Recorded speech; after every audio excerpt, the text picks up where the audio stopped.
수중 수색 작업의 종료를 발표하고자 합니다.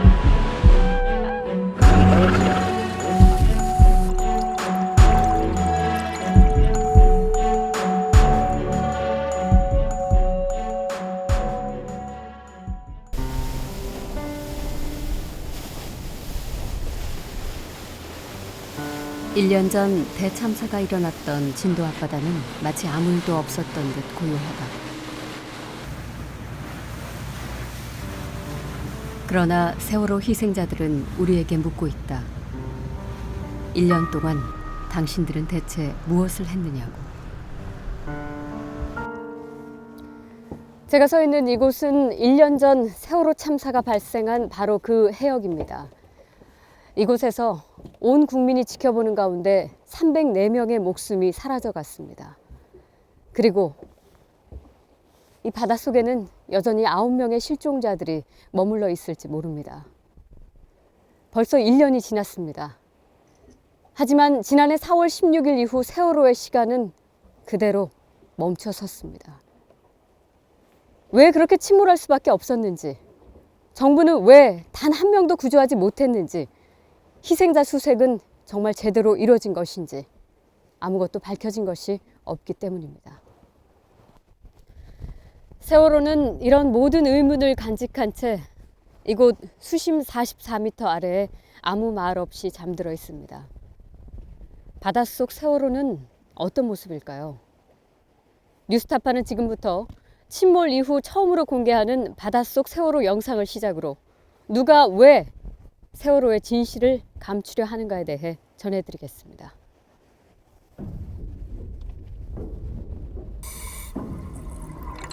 그날 304명의 목숨과 함께 세월호는 바닷속으로 침몰했다. 선장과 선원들이 승객을 버리고 탈출해버린 조타시. 계기판은 4월 16일 당일에 멈추어 있다. 기어는 스톱 상태. 가만히 있으라고 지시했던 것이 이 방송 장비였을까?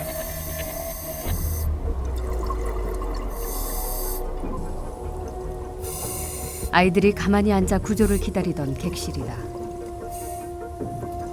곧 물이 차오르고 아이들은 끝내 이 계단을 오르지 못했다. 당시 난간 너머에는 해경이 있었지만 단 한 명의 아이들도 구해내지 못했다. 2014년 11월 10일 수중 수색을 마지막으로 세월호는 봉인됐다.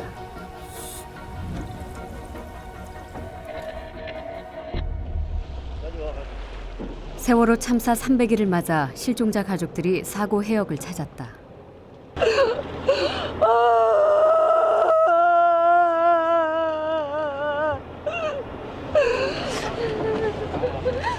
가족들은 여전히 배 안에 내 자식, 내 가족이 있을 것이라 믿고 있다. 나윤아! 나윤아! 나윤아 미안해. 나윤아 미안해.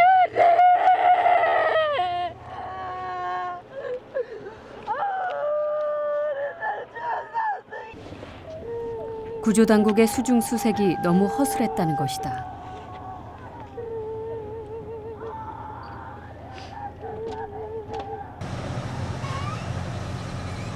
대통령은 마지막 한 사람의 희생자까지 찾아주겠다고 여러 차례 약속했다.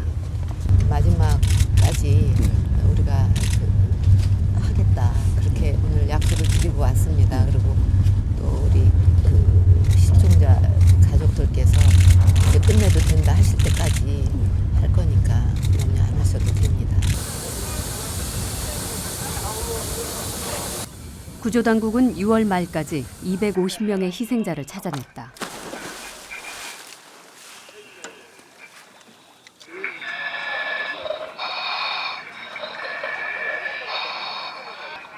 야, 네 위치가 어디야? 7번 방 있고 7번 방 있고. 당시 남은 실종자는 모두 11명.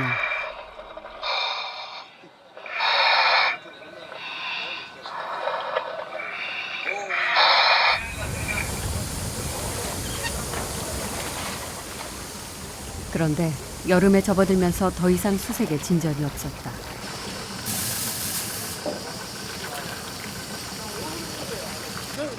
여기 나죠. 물에 걸리.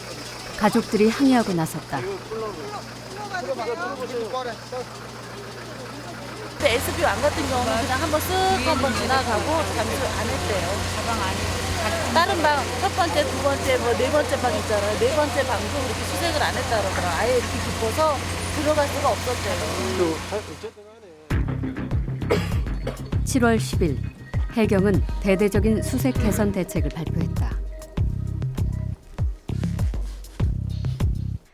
먼저 민간 잠수업체를 언딘에서 88 수중 개발로 교체했다. 정밀 수색을 위해 교차 수색 계획도 밝혔다. 미국의 제호흡기 잠수팀도 불렀다. 희생자를 찾기 위해 전자콜 시스템과 수중 촬영 전문가도 불렀다.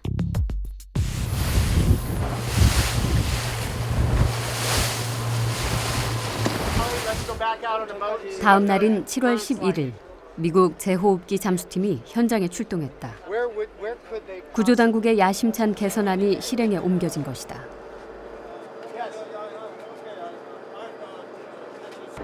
가족들도 기대를 품고 바지선으로 와서 미국 잠수팀을 지켜봤다. 미국 잠수팀은 현장을 살펴보겠다며 사고 해역으로 출동했다.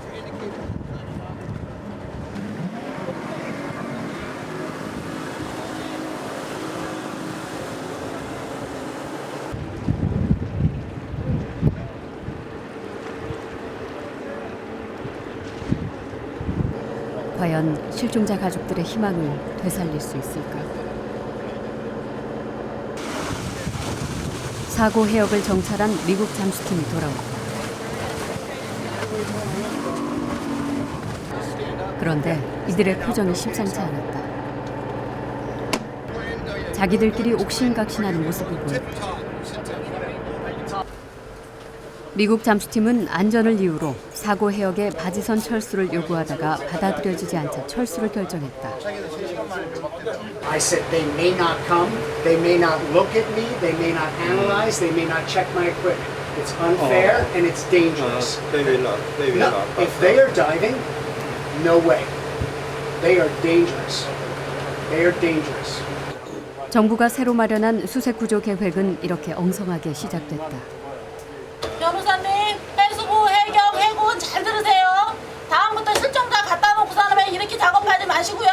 협의 잘 해가지고 사람에 만약에 이게 실험이다 그러면 실험을 바로 들어갈 수 있게 모든 걸 다 그렇게 좀 해주세요. 지금 몇 시간째 뭐 하는 거예요? 데려다 놓고 그러지 않아도 기분 빠져 죽겠는데 장난하십니까 지금? 결국 미국 팀은 바닷물에 발 한 번 담그지 않고 돌아갔다.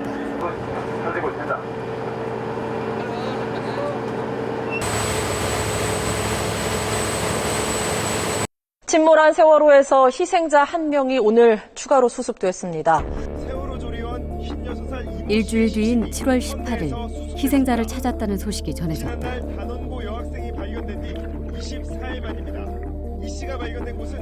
조리사 임효희 씨가 발견된 곳은 3층 식당 주방이었다. 그런데 여기는 이미 정부가 여러 차례 들어가서 수색을 했다던 곳이었다. 그동안 수색을 제대로 했는지 가족들 사이에 의구심이 일기 시작했다.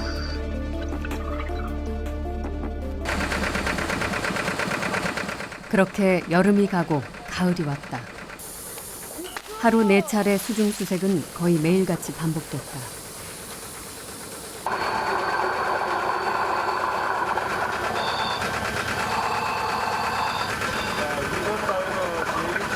그러나 실종자 숫자는 10명에서 좀채 줄어들지 않았다. 모두가 지쳐갔다. 실종자 가족들만이 희망을 버리지 않은 채 하루하루를 버텨갔다. 9월 들어서 정부는 향후 수색 방안을 검토하기 시작했다. 1안은 수중 수색 종료, 2안은 선체 인양 후 수색, 3안은 수색을 계속한다는 방안이었다. 그런데 이 무렵 잠수사들이 더 이상의 수중 수색은 무의미하다고 주장하기 시작했다.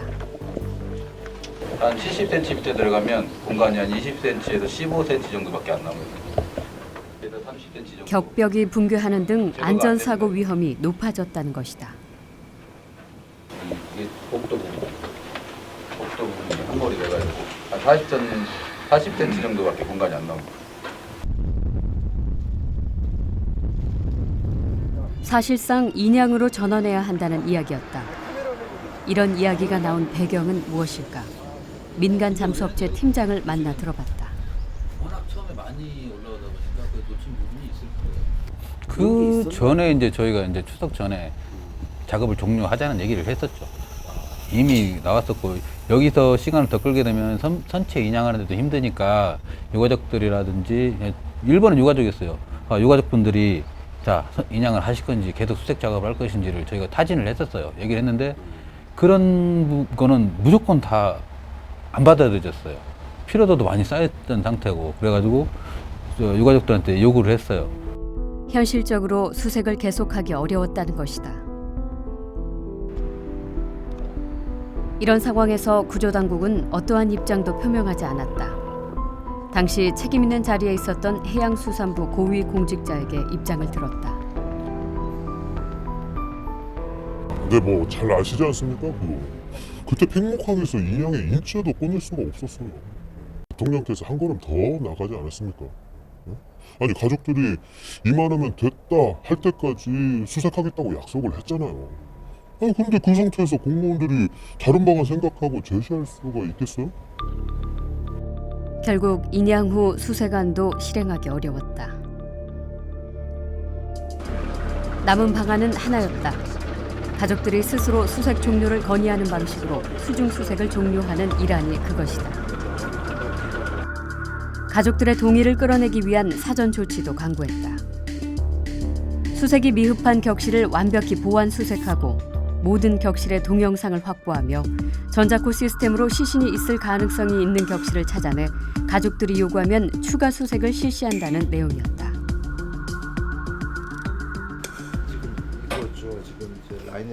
수중 영상 전문가 구재모 교수는 잠수사들이 찍은 영상을 검증하는 역할을 맡았다. 그는 당시 현장 분위기를 이렇게 전했다. 사실상 이제 촬영 작업이 종료가 되면 수색 작업도 종료가 되는 것이라는 것이 이제 뭐 관계자들 또는 뭐 현장에서도 이제 그 어떤 중요한 역할을 하시는 분들 사이에서는 이렇게 촬영의 종료가 수색의 종료다라는 거는 이미 이제 암묵적으로 모두 다 알고 있었고요. 자, 교수님 입수. 실종자 가족을 설득하기 위해서는 격실에 더 이상 시신이 없다는 것을 증명해야 했다.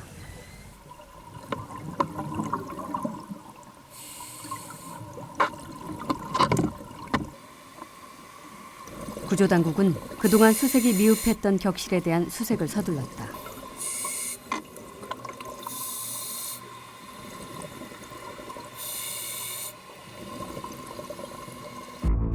(9월 16일) 수색이 완료된 격실은 116곳이었다. (10월 26일) 3곳을 제외한 125개 격실이 수색 완료로 분류됐다.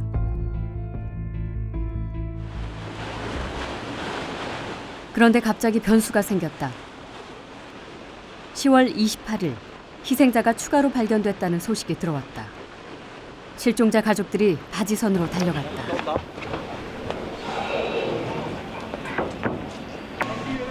시신이 발견된 곳은 4층 중앙 여자 화장실. 수락이. 작업줄 수락이. 걸리기 어제 잘 됐다.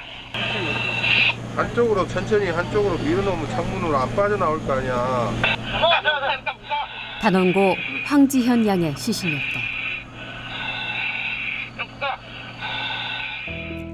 지연이가 발견된 곳은 이미 13차례 수색을 했다던 곳이었다. 뉴스타파가 입수한 수색 도면만 보더라도 7월 23일부터 수색 완료로 분류됐고 그 뒤로도 3차례나 추가로 수색한 곳으로 나와 있다.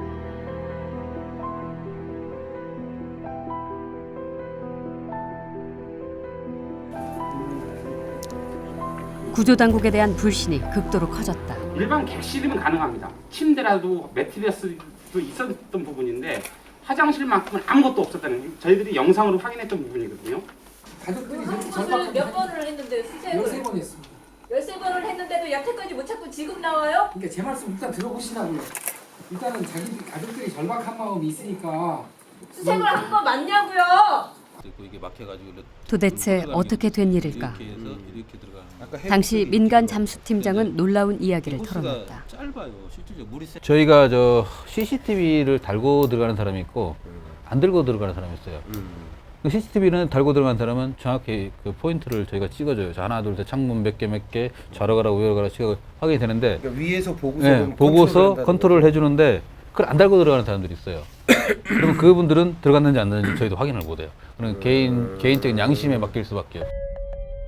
4층 중앙 여자 화장실은 격실의 물을 채취해 시신 존재 여부를 확인하는 전자코 검사도 수차례 했다던 곳이었다. 7월 20일 수행한 전자코 검사 결과는 표층수, 즉 바깥의 물과 다름없다는 결론, 내부에 시신이 없다는 의미였다. 저희 입장은 어차피 그 잠수사분들이 한 거를 저희는 믿고 해야 되는 상황밖에는 안 되는 거고요. 정확한 곳에서 샘플을 채취했다고 믿고서 그냥 믿고서 분석을 하고 거기에 따른 분석 결과를 낸 거밖에 없죠. 시신이 발견된 뒤 구조당국은 전자코 재검사를 했다고 한다.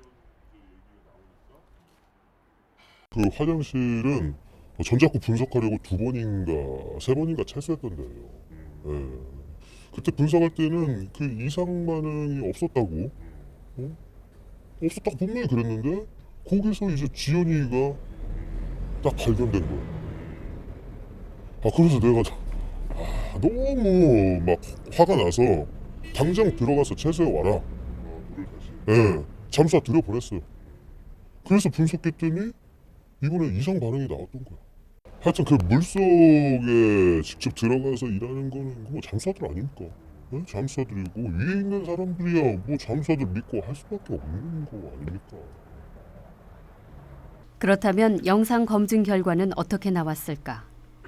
구재모 교수가 해수부에 넘긴 영상 분석 자료 가운데 4층 중앙 여자 화장실 분석 결과를 찾아봤다. 4층 공용 공간의 중앙 여자 화장실. 여기 나온 건 7월 5일 날 언딘 2번 했고 몇 화장실이죠? 9월 8일 날 88 다 88 했었네요. 근데 저희는 결론이 판독 편집 불가 단순했죠. 이번엔 저희 의견이고 영상팀에서는 여기는 판독 불가라서 클리어 아니다. 그렇죠. 여기는 재촬영을 다시 하거나 재수작을 다시 하거나. 미심쩍은 곳이 지연이가 발견된 곳뿐이었을까? 8월 16일 구재모 교수는 직접 카메라를 들고 3층 카페 내부를 촬영했다. 카페 책장에는 책들이 그대로 꽂혀 있었다. 저희가 이거를 촬영을 한지를 모르고 수색팀이 촬영을 했더라고요. 그래서 저는 몰랐어요. 또 그 팀들이 거기를 같은 공간을 다시 촬영한 줄을 몰랐었고, 그래서 이후에 편집실 가서 작업 진행하는 걸 체크를 하는 과정에서 이제 3층 카페라 그래서 카페는 한 군데밖에 없으니까 3층 카페 작업한다 그래서 보니까 카페가 아닌데 서버 열어보세요 가지고 제가 며칠 날 했던 것들 내가 찍은 거 한번 비교해 보세요. 여기 아니 다르잖아. 여기는 카페가 아닌데. 결국 구 교수는 민간 잠수사가 카페에서 찍었다는 영상에 대해 장소 불명 판정을 내렸다. 왜 이런 일이 벌어진 것일까? 당시 민간 잠수팀은 40명. 그중 절반 정도가 산업 잠수 경험이 없어 수중 수색 능력이 부족했다고 한다. 오전에 배부된 걸 보면 이때 여기가 미흡했죠. 미흡했는데 그 최선을 다한 거예요. 그 미흡한 와중에 마지막에 인사도 없이 끝까지 했으니까 정말 노심초사하면서 그렇게 한 거예요. 최대한으로 모은 겁니까 그게 국내에서? 일단 그 상황에서 모을 수 있는 사람 모은 거고요. 그리고 안 온 분들도 많아요. 그 능력이 되는데 외국에 가 있다든지 쉽게 하면 일 잘하는 프리랜서들은 이미 딴 데 팔렸다는 거예요. 그런데도 구조당국은 수색 결과를 제대로 검증하지 않았다. 그리고 정부는 10월 말 현재 3곳을 제외한 모든 격실에 대해 수색 완료 결론을 내렸다. 하지만 당시 구재모 교수가 영상 검증을 해서 수색 완료 판정을 내린 것은 그 가운데 절반에 불과했다. 결국에는 제대로 성공한 게 뭐 별로 없는 것 같아서. 그러니까 지금 와서 그렇게 얘기하면 뭐 그래요, 뭐 하나도 제대로 된 거 없다 인정할 수밖에 없습니다. 그래도 그 정부 입장에서는 정말 최선을 다했고, 가족들은 미흡한 격실에 대해 보완 수색을 해달라고 요구했다. 억울하게 죽은 내 아이, 내 가족의 시신마저 찾지 못한다면 달리 한을 풀 길이 없었던 가족이었다. 국민 여러분, 세월호 실종자 가족과 그러나 2주 뒤 정부는 2달 전에 작성한 향후 시나리오에 일한 그대로 가족의 동의를 얻는 형식으로 수색을 종료했다. 사고대책본부장으로서 지난 200여일 동안 지속해왔던 실종자를 찾기 위한 수중 수색 작업의 종료를 발표하고자 합니다. 마지막 한 분까지 찾아드리겠다는 약속을 지키지 못한 채 현 수색 작업을 종료하게 되어 안타깝고 송구스러운 마음을 금할 수 없습니다.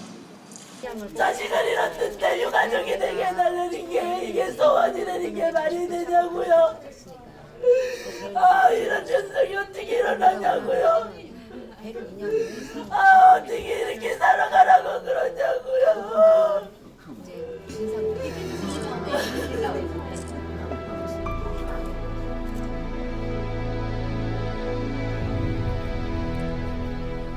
참사 초기 골든타임을 속절없이 흘려보낸 정부는 9명의 실종자들을 뒤로 한 채 지난해 11월 황급히 수중 수색 작업을 마무리합니다. 내 피부치가 아직도 세월호 안에 있으니 배를 좀 들어 올려달라며 눈물로 호소하는 것 외에 실종자 가족들이 할 수 있는 것은 없었습니다. 그로부터 4개월이 넘게 아무 말 없던 대통령이 참사 1주기를 앞두고 갑자기 인양 문제를 꺼내들었습니다. 하지만 정부는 기술적으로 가능하다면, 그리고 여론이 수렴된다면 이렇게 자꾸 조건을 붙이고 있습니다. 정부의 말은 과연 솔직한 것일까요? 세월호 인양 문제를 두고 과연 어떤 일이 벌어졌던 것인지 살펴보겠습니다.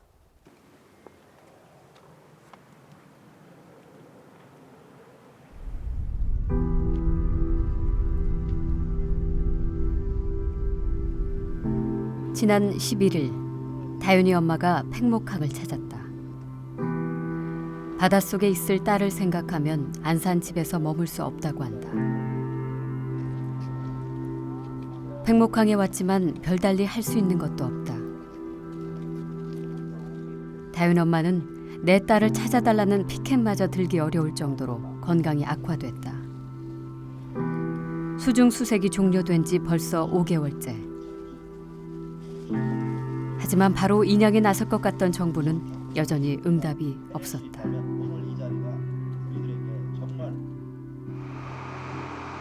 수색 종료 후 정부는 선체 처리 기술 검토 TF를 출범시켰다.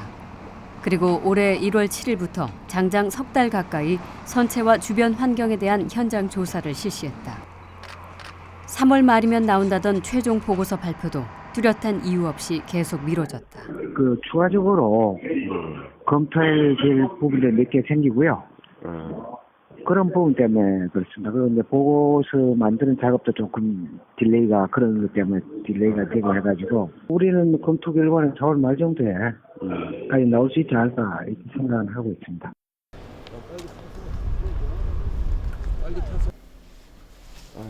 하지만 전문가들은 현장 조사를 하는데 이렇게 오랫동안 시간을 끌 이유가 없다고 말했다. 이제 정부에서 어떤 생각을 가지고 이렇게 하는지는 모르겠어요. 그러니까 아까 얘기하신 대로 일반적인 관례는 이제 업체를 처음에 선정해서 이제 입찰 방식을 통해 가지고 그 선정된 업체가 이제 사실은 조사부터 시작해서 작업하는 게 일반 관례죠. 근데 이게 이제 한 단계 더 거친다는 얘기 아니에요? 정부는 사고 해역의 지질과 해류, 수심 등을 측정하고 소나, 즉 음향 표정 장치를 이용해 선체의 상태를 검측한다고 밝혔다.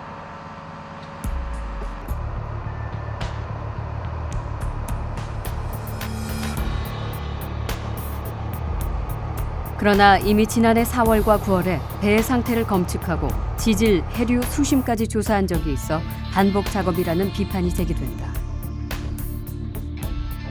이게 지금 사실 정부가 이게 지금 인양할 의지가 있는 거냐? 지금 현재 진행되는 진행되고 봐가지고는 괜히 별 필요도 없는 해양조사만 닉달을 해가지고 그 해양조사도 실제 필요한 해양조사도 아니고 실제 업체에 필요한 내용은 별도로 있는데 이거 뭐 시간 끌기지 이게. 이러는 가운데 일부 여당 의원은 인양을 하지 말자는 주장을 확산시켰다. 인양이 어렵고 비용이 많이 든다는 것이다. 김진태 의원을 만나 인양 반대 여론을 부추기는 이유가 무엇인지 물어봤다. 우리나라가 그분들만 있는 거는 아니잖아요. 다른 사람들도 생각도 다 있는 거잖아요. 조금 다른 생각을 하는 사람들도 있는 거고요. 그 마지막 한 명까지 찾고 싶은 심정, 그래 이해한단 말입니다. 예? 그런데 그렇게 힘들게 들어 올렸을 때 그 사체가, 그 9구 사체가 다 없을 수도 있는 거예요. 그럼 그때 가서 또 그 허무하고 한 거는 또 어떻게 할지 저는 그것까지 생각을 하는 거예요. 있을 수도 있는 거 아닐까요? 지금 글쎄, 물론 맞습니다. 그러니까 뭐 제가 그걸 다시 돌아가서 이래서 뭐 끝까지 인양하지 말자가 아니라 이 엄마들이 가족을 잃은 사람들이 삭발을 하며 정부의 태도에 항의하는 슬픈 도대체 사태까지 어디로 벌어졌다. 가야 할지, 그것을 위해서 우리가 무엇을 해야 할지. 세월호 참사 1년이 다가오는데도 특별조사위원회를 무력화시키고 인양 여부조차 결정하지 않고 있는 정부에 대해 비판 여론이 높아졌다. 4월 6일 박근혜 대통령이 갑자기 인양을 언급했다. 수색을 중단한 지 무려 5개월이 지난 시점이었다. 인양이 기술적으로 가능하다고 결론이 나면 실종자 가족과 전문가들의 의견과 여론을 수렴해서 선체 인양을 적극적으로 검토할 것입니다. 아직 검토할 것이 많다던 해수부도 대통령이 발언한 지 나흘 만에 기술적으로 인양이 가능하다고 발표했다. 유력한 인양 방법까지 제시했다. 세월호 옆면에 93개 지점을 크레인 줄로 묶어 3m 정도 들어올린 뒤 2.5km 떨어진 동거차도 남단 해역으로 옮겨 조류의 영향을 최소화한 상태에서 플로팅 도크에 싣는 방식이었다. 해상 크레인 방식과 플로팅 도크 사용 방식을 조합하는 방법이 다른 방식보다 상대적으로 안전하고 실종자 유실 훼손을 최소화할 수 있는 것으로 결론을 내렸습니다. 이런 결론을 내리는데 과연 그렇게 많은 시간이 필요했던 것일까? 뉴스타파는 정부가 세월호 인양 문제를 언제부터 어떻게 진행해 왔는지 취재했다. 희생자 수색이 한창이던 지난해 4월 30일 해수부는 인양 전문 컨설팅 업체인 영국 TMC사의 인양 자문을 맡기기로 결정했다. 그리고 5월 5일 공식 협정서를 체결했다. TMC는 즉각 국내외 8개 인양 업체에 입찰 참여 의사를 묻는 공문을 보냈다. 당시 해경과의 유착 의혹으로 인양을 포기했던 언딘을 제외한 7개 업체가 기술 제안서를 보내왔다.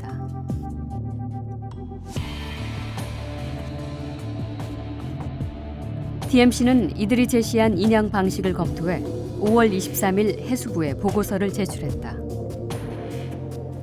뉴스타파가 입수한 이 보고서의 제목은 세월호 인양 입찰 검토, 작성 주체는 TMC 기술지원 그룹이었다. 보고서는 7개 업체가 제시한 인양 방식의 장단점을 세세하게 분석한 후 모두가 부적합하다고 평가했다. 그러면서 대안을 제시했다. 보다 안전하면서도 위험성이 적은 인양 작업 실행이 가능한 대안이 있다는 결론에 도달했습니다. 이 대안은 성공 확률도 훨씬 높습니다.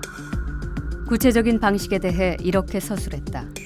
수심이 얕은 안전한 곳으로 선체를 옮겨 잠수 바지에 옮겨 실은 뒤 그 위치에서 곧바로 검사 작업을 실시하는 것이 최선책이라고 판단됩니다. 11개월 전에 이 보고서와 이번에 정부가 발표한 내용을 비교해봤다.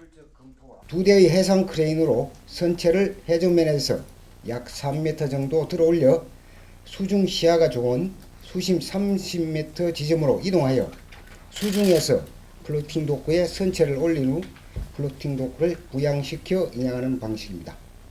해역 조사를 한 결과 세월호 주위도도 조사를 다 했고 우리가 예측하는 그러한 이런 곳이 있는지를 예측하는 곳이 동거차도 앞쪽입니다. 거의 판박이 수준. 업체 선정과 일정도 거의 똑같았다. 그렇지만 일단 만약 인양이 결정된다 그러면 그 과정은 인양업체가 선정돼야 되고 그리고 인양업체가 설계를 해야 되고 그 다음에 이제 작업에 들어가게 되는데요. 인양업체 선정하는데 한 달에서 2달 정도 보고요. 설계하는데 2 내지 3개월. 그러면 업체 선정하는데 1개월, 설계하는데 2개월. 가장 빠른 케이스죠. 이런 상황에서 세월호 인양 가능성을 검토하는데 5개월이나 소요됐다는 정부의 말을 과연 믿어야 하는 걸까? TF에서 논의하다가 이런 방법이 있을 수 있다라고 해서 이렇게 나온 건가요? 어떻게 된 건가요? 그 수중 수색 과정에서도 일부 들어서 조건이 좋은 데로 옮기면 되지 않느냐 그런 이야기는 있었죠. 이거는 그런 걸 참고해가지고 TF에서 저런 해역 여건에서는 가장 안전한 상대적으로 안전한 방법이다라고 지금 나름대로 검토해놓은 결과. 그 방법이 그 방법이 처음 검토돼서 나온 게 언젠가요? 아니 국장님 이 보고서 아세요 모르세요? 뉴스타파가 입수한 TMC 보고서를 직접 보여줬다. 잠깐만요. 작년 5월 23일 TMC에서 이거 우리 기술 제안서 받았을 때 그 부분에 대한 것 같은데. 제가 궁금한 게 이런 게 있는데 문제가 있다 해서 보고를 해수부 항만국장은 당황한 듯 취재진을 피했다. 그러니까 이런 안은 없었는데. 그럼 결론적으로 저희가 보기에는 지금 5m 정도, 3에서 5m 정도 뛰어서 동거차도 남단 여기 지도까지 표시가 돼 있어요. 가서 이동을 해서 거기서 작업을 한다라는 것이 이게 5월 23일 날 나온 제출돼서 해수부에 제출을 했는데 그때 나온 아이디어를 가지고 지금까지 계속 해오신 거죠? 아니죠. 아닙니까? 이것저것 다 검토를 했죠. TMC도 우리 검토하는데 참여를 했지 않습니까? 그렇죠. 지금 결과가 나오는데. 그렇죠. TMC도 이 방안에 대해서는 검토해 볼 만하다라고 했지 구체적으로 그 부분을 검토를 하지 않았죠. 그렇죠. 하나의 대안을 제시한 거죠. 그죠? 근데 결론은 이걸로 나왔네요. 결론을 이걸로 나온 게 아니고 이게 가장 상대적으로 리스크가 낮은 것 같다라고 제시를 하는 아니고 그 자리에서 그런데 해수부는 지난해 세월호 국정조사 당시 7개 업체의 인양기술 비교표만 제출했을 뿐 TMC가 제시한 대안은 보고하지 않았다.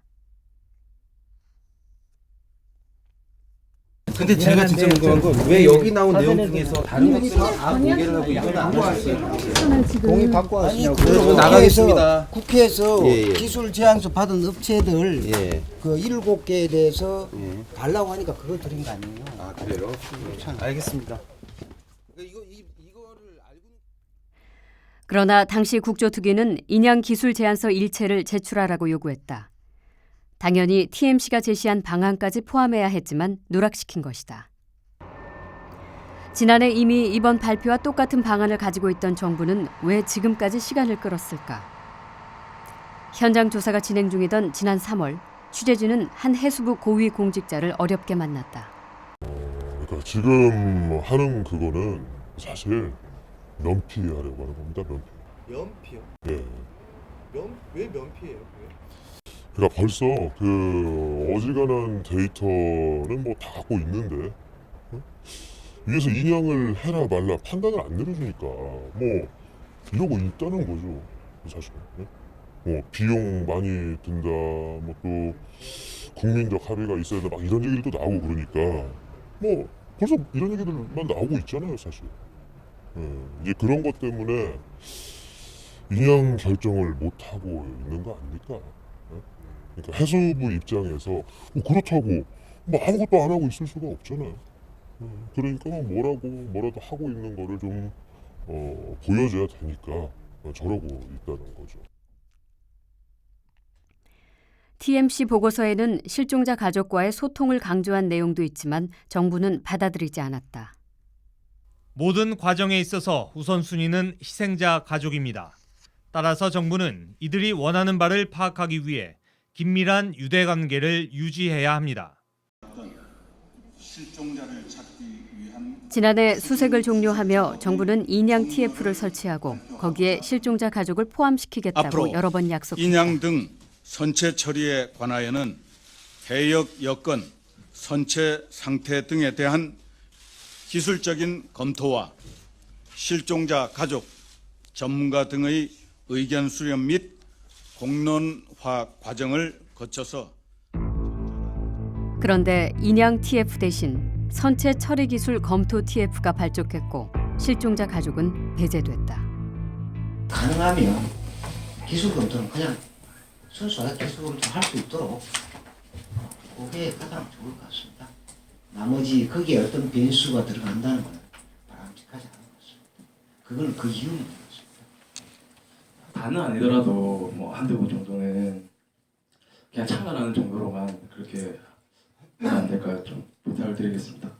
참관을 예를 들어 실종자 가족분들이 추천한 전문가다. 그 TF의 논의 사항을 참관을 한다고 생각해 보십시오. 그러면 여러 개 깊숙한 말들도 그렇고 말을 되게 조심해야 할 것입니다. 그런 부분은 결코 바람직하지 않다는 거죠. TF 회의를 몇 차례 했는지도 얘기를 안 해주고 얼마만큼 지냈는지도 얘기를 안 해줘요. 몇 번 물어봐도 돌아오는 답은 지금 회의 중이다. 말로만 회의 중인 거죠. 자료는 안 나오고. 결국 정부는 지난 11개월 동안 세월호 인양 관련 정보를 계속 감추며 가족들을 기만한 것이다. 처음부터 지금까지 다 정부 측에 가족들이 힘이 없으니까 그냥 할 수 없이 끌려가 여기까지 온 거고 그렇게 되는 거지 뭐.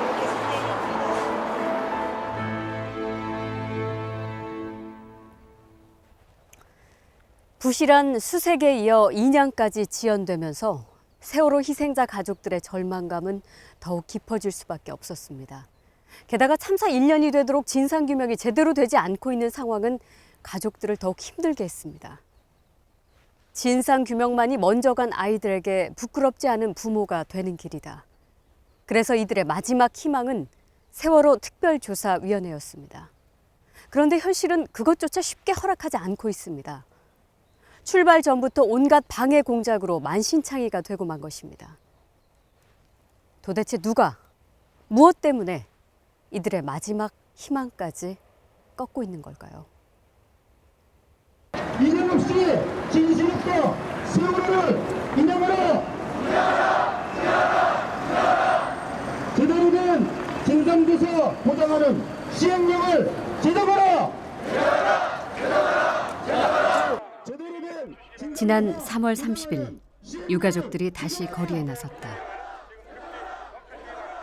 이들은 특별조사위원회 시행안 철회를 요구하며 청와대로 향했다. 대통령이 직접 할 말이 있으면 언제든지 찾아오라고 했건만 경찰이 이들을 가로막았다.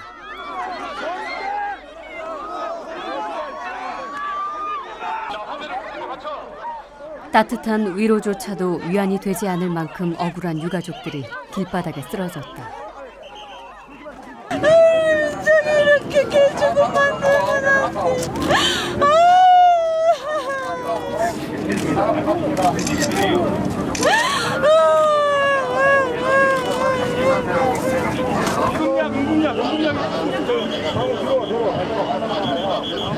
내 자식, 내 가족을 잃은 지 1년.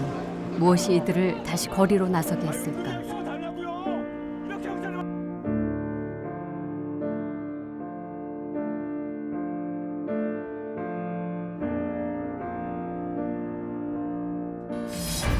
단원고 학생과 교직원 등 304명의 희생자를 낸 세월호 참사는 여전히 많은 의혹에 휩싸여 있다.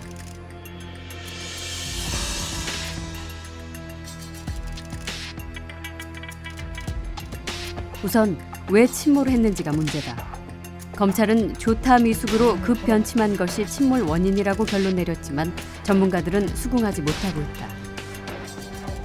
배가 이렇게 쭉쭉 돌아가면 다시 선체를 바로 세우기 위해서 0도로 다시 탁 돌립니다. 그러면 0도에 돌아오고 이게 기본적인 이제 그 변침 과정인데 조타수의 실수로 몰고 있으면 안 되는 거지. 지금 3등 항해사는 그때 요 앞에 서 있었거든요. 그렇죠. 3등 앞에 서 있어가지고 이제 그 사람 말은 140도로 가다가 145도 잡아주세요 했다는 거거든요. 그렇죠. 이건 140도에서 145도면 요만큼 눈금 요만큼밖에 안 되거든요.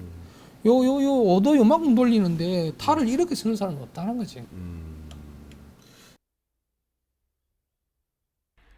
참사 책임자에 대한 수사와 처벌도 꼬리 자르기에 그쳤다는 비판이 제기된다. 지금까지 정부 관계자 중에선 현장에 출동했던 해경의 말단 공무원만 기소돼 실형을 선고받았을 뿐이다. 도대체 뭘 할 수 있냐고. 아무것도 할 수 없는데 뭘 할 수 있지.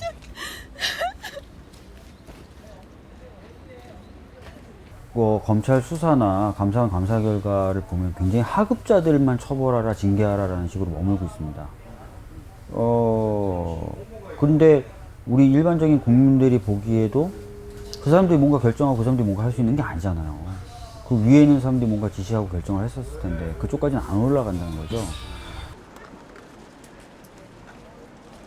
바로 이런 의혹을 규명하기 위해 유가족들은 수사권과 기소권을 가진 특별조사위원회를 설치해달라며 목숨을 건 단식까지 벌였다. 그러나 여야 협상 과정에서 특조위는 조사권과 특검 추천권만 갖도록 힘이 약화됐다. 그럼에도 특조위는 참사의 진상규명과 책임자 처벌을 바라는 유가족들의 마지막 희망이었다. 그런데 1월 16일 난데없는 문제 제기가 터져나왔다. 과도한 인원과 예산을 쓰는 조직이 될 것이라는 비난이었다. 저는 이 조직을 만들려고 구상을 한 분은 아마 공직자가 아니라 세금 도둑이라고 확신합니다. 김재원 의원은 비난의 근거로 이 문건을 제시했다. 특조위가 정원 125명, 예산 241억 원의 방만한 조직으로 꾸려진다는 것이다. 그런데 이 문건은 준비단의 공식 문건이 아니라 여당이 추천한 조대환 부위원장이 해수부에서 파견된 공무원에게 작성하도록 해서 김재원 의원에게 전달한 것이었다. 이거를 김재원 의원실에 직접 가지고 가셨다는 말씀이 있는데 그 사실이었나요? 보자. 다음에 얘기하시죠. 아니, 어떤 취지로 그렇게 좀 하신 거였는지 이게 아마 공식 문건은 아닌 걸로는 알고 있는데요. 화장실도 따라오실래나?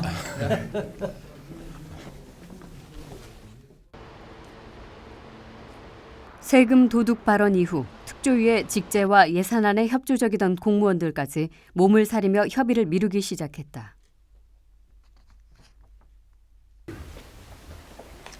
특조위 조대환 부위원장의 수상한 행보는 계속됐다. 1월 22일에는 특조위 간담회 도중 해수부 파견 공무원을 통해 김재원 의원의 전화를 받았다.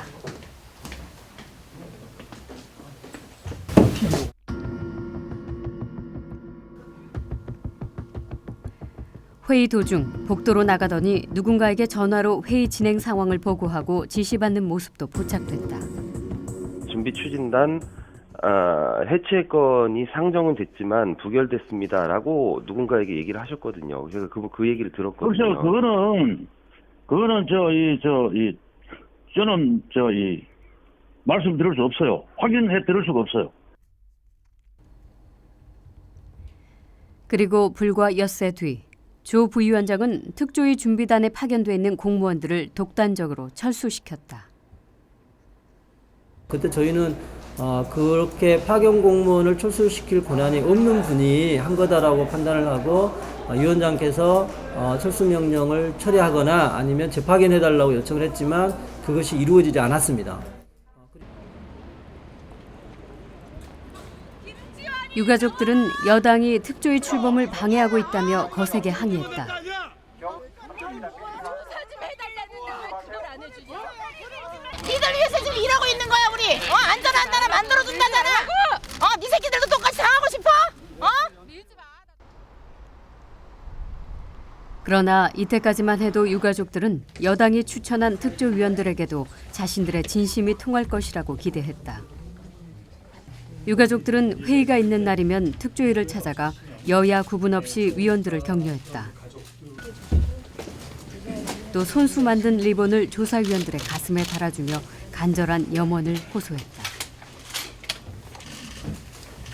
제발 진상규명해 주시고 안전한 미래 만들어 주십시오. 그래서 마음 편하게 죽어서 예은이 얼굴 좀 보게 해주십시오. 돈도 필요 없고 보상도 필요 없고 심리치료 다 필요 없거든요. 그거 하나만 해주십시오. 그것만 해주시면 됩니다. 대한민국의 안전한 미래가 여러분들의 손에 달려있다는 것, 그거 하나만 명심해 주시고 제발 도와주십시오.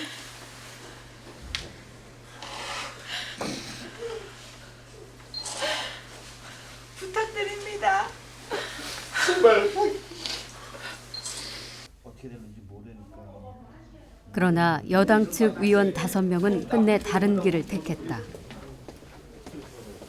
2월 12일 특조위의 예산과 조직안을 확정짓는 전체 회의에서 이들은 직제와 예산을 대폭 축소한 안을 제시한 뒤 자신들의 안이 부결되자 잇따라 퇴장했다. 여차하면 특조위 자체를 파탄내겠다는 시위나 다름없었다. 우리 의견을 완전히 무시하고 원안대로 무조건 표결 처리를 하겠다고 그러니까. 오늘 이렇게 나가시는 거는 오늘 회의 한해서입니까? 아니면 앞으로도 참석을 안 하셔야 된다는 앞으로 그 진행을 봐가지고 뭐 아주 그 사퇴를 하는 방법도 있고 또. 결국 여당 측 위원들은 다수결로 정해진 특조위 공식안을 무시하고 자신들이 제안했던 직제와 예산안을 정부로 보냈다. 그리고 3월 27일 정부가 입법 예고한 시행령안은 여당 측 위원들이 만든 소수안과 판박이처럼 닮은 것이었다. 구조 책임에 관해 조사 대상이 돼야 할 공무원들이 진상규명 조사를 지휘한다는 납득하기 어려운 내용이었다.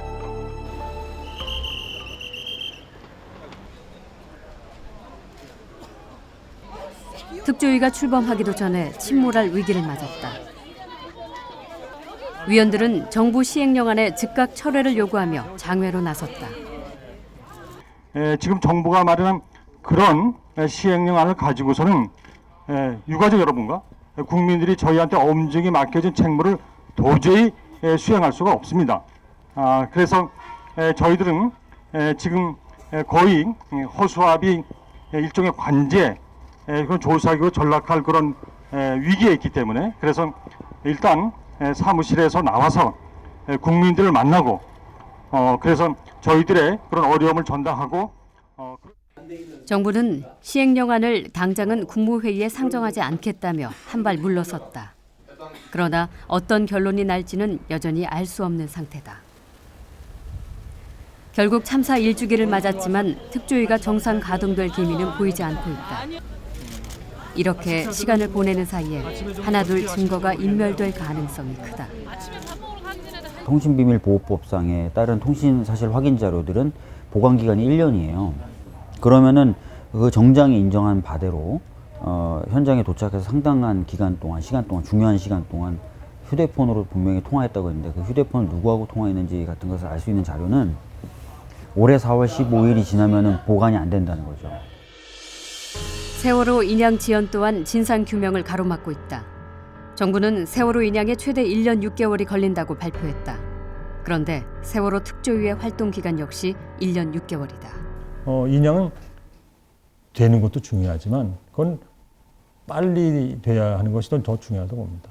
저는 선체가 인양이 되면 제 그냥 막연한 생각으로는 한 번 정도는 그 선체와 연관돼서 뭔가 특별검사를 요청할 수 있을 것 같아요. 근데 그건 빨리 해야 되는 겁니다. 특별검사도 조사를 할 기간이 있기 때문에 뒤에 가서 할 수가 없어요.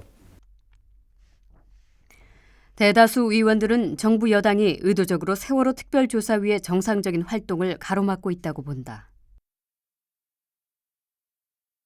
여당 추천위원이 말했던 거, 그 당시에 여당 원내수석 부대표가 말했던 거 이런 것들이 계속 발목을 잡고 심지어는 위원회 위원장도 모르게 파견 공무원들이 다 철수해버리는 상황까지 가버리잖아요. 그러니까 그런 것들은 저희가 아무리 좋게 생각하려고 해도 이 특별조사위원회를 뭔가 좀 무력화시키려고 하는 의도를 가진 분들이 있는 거 아닌가. 결국 중요한 것은 국민들의 여론이다. 세월호 일주기를 맞이해 뉴스타파가 지난 1년 동안 세월호를 언급한 소셜 네트워크의 여론을 분석했다. 특별법 제정 이후 한동안 뜸했던 시민들의 관심이 정부 시행령 입법 예고 이후 높아지고 있다. 세월호 사건을 초기에 비교해서 줄어들었다는 걸로 세월호에 관심이 사라졌다고 주장하는 건 옳지 않다. 이건 팩트가 아니다. 1년이 지났음에도 불구하고 이 정도 언급량을 유지하고 있다는 것 자체가 굉장히 놀라운 일이다. 저는 이렇게 해석하고 싶고요. 그건 다른 사건들하고 비교해서도. 일주기가 지났지만 세월호 문제는 여전히 사고가 아닌 참사로 불려진다. 단순한 사고가 아니라 국가의 존재 가치를 걸고 해결해야 할 시대적 과제로 인식하고 있는 것이다. 이 사건은 그냥 단순한 사건이 아니고 사람들이 국민적 참사로 인식하고 있다고 하지 않았습니까? 그러니까 그만큼 특별법의 제정 취지를 제대로 살려서 뭔가를 하지 않으면 안 된다라는 생각들을 많은 사람들이 공유하고 있다. 그런 증거다. 저는 이렇게 보고 있습니다.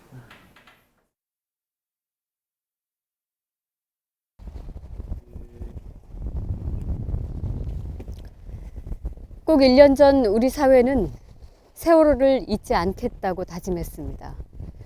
진상을 철저히 밝히고 응당한 책임을 묻겠다고, 그래서 똑같은 참사가 반복되지 않도록 하겠다고 각오했습니다. 이것이 희생자에 대한 최소한의 도리라는 데에도 이견이 없었습니다. 하지만 1년이 지난 지금 세월호는 돈의 문제가 됐습니다. 비용이 너무 많이 드니 인양을 하지 말자. 넘치도록 배보상을 받았으니 이제 그만 얘기해라. 심지어는 질린다는 말까지도 나옵니다. 돈과 탐욕이 참사를 잉태했고 정부의 무능이 참사를 키웠다는 이 뼈아픈 자성은 벌써 잊혀진 듯합니다. 하지만 변하지 않는 사실은 철저한 진상 규명 없이 우리 사회는 단 한 발자국도 앞으로 나갈 수 없다는 것입니다. 세월호의 선체는 침몰의 진상을 규명하기 위한 가장 중요한 증거물입니다. 또 선체 인양은 실종자들을 찾기 위한 마지막 희망입니다. 정부가 더 이상의 꼼수나 정치적 고려 없이 하루빨리 이 바다에서 세월호를 인양해 참사의 진실을 밝히고 가족들의 한을 풀어주길 간절히 기원합니다.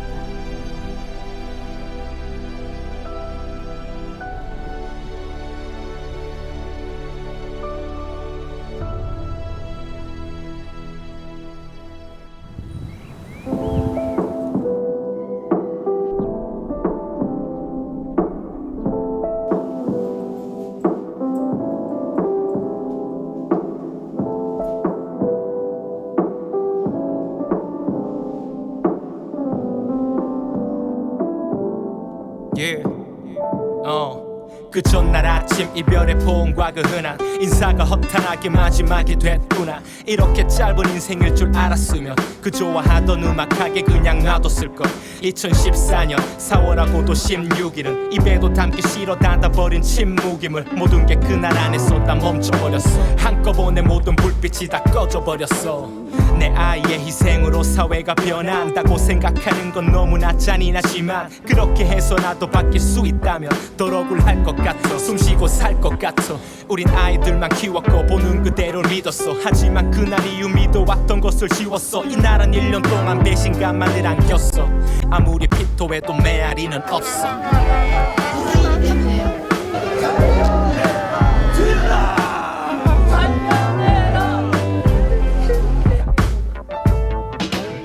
여전히 수면 아래 잠겨있네. 세월은 여전히 잠들어있네. 모든 게 숨겨지고 가려진 채 1년 전 그날에다 갇혀있네. 아직도 돌아오지 못한 이들이 남아있어 저 아래 깊숙이.